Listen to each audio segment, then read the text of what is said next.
आम परिवार से निकलकर देश की राजनीति के शीर्ष पर पहुंचने वाले बीजेपी के एक बड़े नेता जिन्होंने राजधानी लखनऊ से नामांकन किया, वो किसी परिचय के मोहताज नहीं है, लेकिन मेरी औपचारिकता है परिचय दूं। राजनाथ सिंह जी रक्षा मंत्री हैं, भाजपा के वरिष्ठ नेता हैं, यूपी के पूर्व मुख्यमंत्री हैं। सर, नामांकन आपने कर दिया है, तीसरी बार लखनऊ से चुनाव लड़ रहे हैं। इस बार भारतीय जनता पार्टी का चुनावी एजेंडा क्या है? भारतीय जनता पार्टी का चुनावी एजेंडा तो स्पष्ट है। एक तो चुनावी संकल्प पत्र भी हम लोगों ने जारी किया है और उसकी भी जानकारी देश की जनता को है।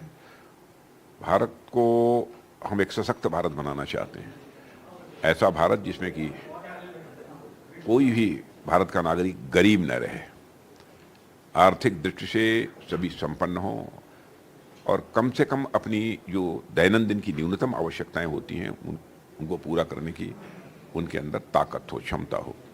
आप लोगों ने सर एक नारा दिया कि अब की बार 400 पार, और आप ही के पार्टी के तमाम नेता ये कह रहे हैं कि 400 पार इसलिए कि संविधान बदलना, और विपक्ष भी यही आरोप लगा रहा है कि संविधान नहीं खड़ा होता। ये बेबुनियाद और निराधार आरोप है। और मैं इस प्रकार की बात करने वाले नेताओं से कहना चाहता हूं, राजनीतिक पार्टियों से भी कहना चाहता हूं कि राजनीति सच बोलकर ही की जा सकती है।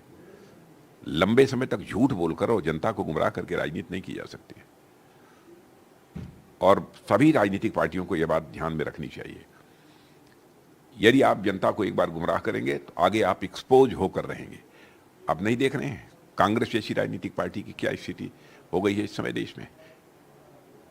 इसी प्रकार की हरकतों के कारण बराबर जनता को गुमराह करना, जनता से झूठ बोलना, गलत वादे करना, कभी भी किसी राजनीतिक पार्टी को अथवा किसी राजनेता को अपनी विश्वसनीयता खोनी नहीं चाहिए।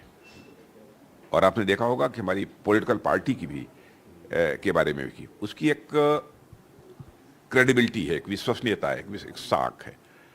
और हम लोग बराबर सजग रहते हैं कि कहीं कोई ऐसा काम हम लोगों की तरफ से न हो कि भारत की राजनीति में क्राइसिस ऑफ क्रेडिबिलिटी, एक विश्वसनीयता का संकट पैदा हो। इसलिए हम इलेक्शन मैनिफेस्टो में भी जो कहते हैं वो करते हैं।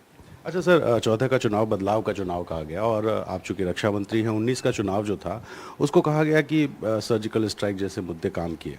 इस बार वो कौन से मुद्दे हैं? क्या प्रधानमंत्री मोदी का चेहरा है, विकास का एजेंडा? जहाँ तक हमारे प्रधानमंत्री जी का प्रश्न है, प्रधानमंत्री जी की लोकप्रियता अनपैरेलल है, इसमें कहीं दो राय नहीं। देश चाहता है कि पुनः उन्हें भारत का प्रधानमंत्री बनना चाहिए, और देश इसलिए चाहता है कि लोग जानते हैं कि अंतर्राष्ट्रीय जगत में भारत का मस्तक इन्होंने ऊंचा किया है, हमारे प्रधानमंत्री ने, और आगे भी भारत का मस्तक अंतर्राष्ट्रीय जगत में ऊंचा रहे, भारत की सेब पूरी दुनिया में बने।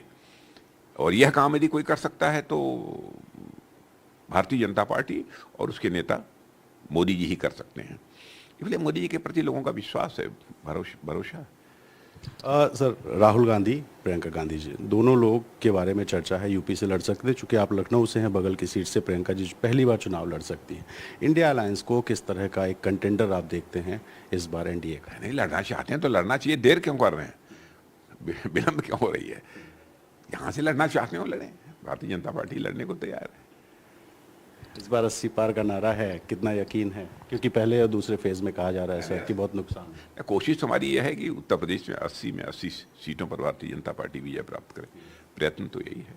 अच्छा सर, पहला और दूसरा फेज हुआ, उसमें वोटिंग बहुत कम हुई।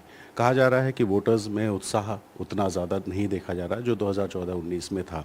ये जो कम वोटिंग परसेंटेज है, इसको सीधे सीधे बीजेपी का नुकसान बताया जा रहा है। प्रश्न ही नहीं है।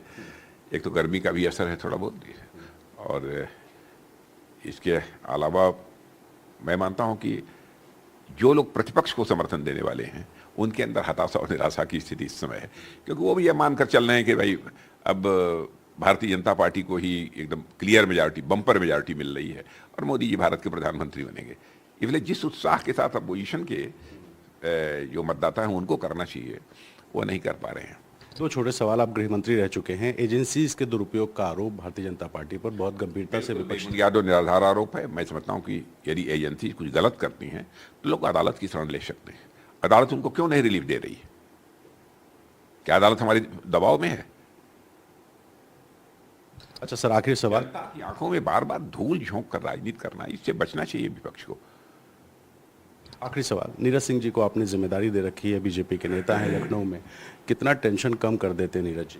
नहीं नहीं हैं, नीरज काम कर रहे हैं, उनकी रुचि है, इसमें कहीं दो राय नहीं। पंकज भी काम कर रहे हैं, पूरे परिवार के लोग भी। मोदी जी ने तारीफ की थी इसलिए ये सवाल। नहीं नहीं, वो सब जो भी परिवार के सदस्य होते हैं, सभी परिवार के सदस्य काम करते हैं, लेकिन यहाँ की जिम्मेदारी सचमुच संगठन संभाल रहा है हमारे। यहाँ के हमारे अध्यक्ष हैं आनंद द्विवेदी, वो देख रहे हैं, और प्रबंधन का काम देख रहे हैं, चुनावी प्रबंधन का मुकेश शर्मा, ये सब लोग मिलकर ये लोग काम कर रहे हैं। बहुत शुक्रिया एनडीटीवी से बात करने के लिए। रक्षा मंत्री राजनाथ सिंह जी, जो तीसरी बार लखनऊ सीट से चुनाव मैदान में हैं, और लखनऊ से माना जाता है बीजेपी की सबसे सेफ सीट है, और नामांकन के साथ ही जो रोड शो हुआ वही राजनाथ सिंह जी का प्रचार कहा जा रहा है। फिलहाल राजनाथ सिंह जी अपनी व्यस्तता के बीच में एनडीटीवी से बात की, इनका बहुत शुक्रिया। कैमरा पर्सन राजेश गुप्ता के साथ रणवीर, एनडीटीवी इंडिया के लिए।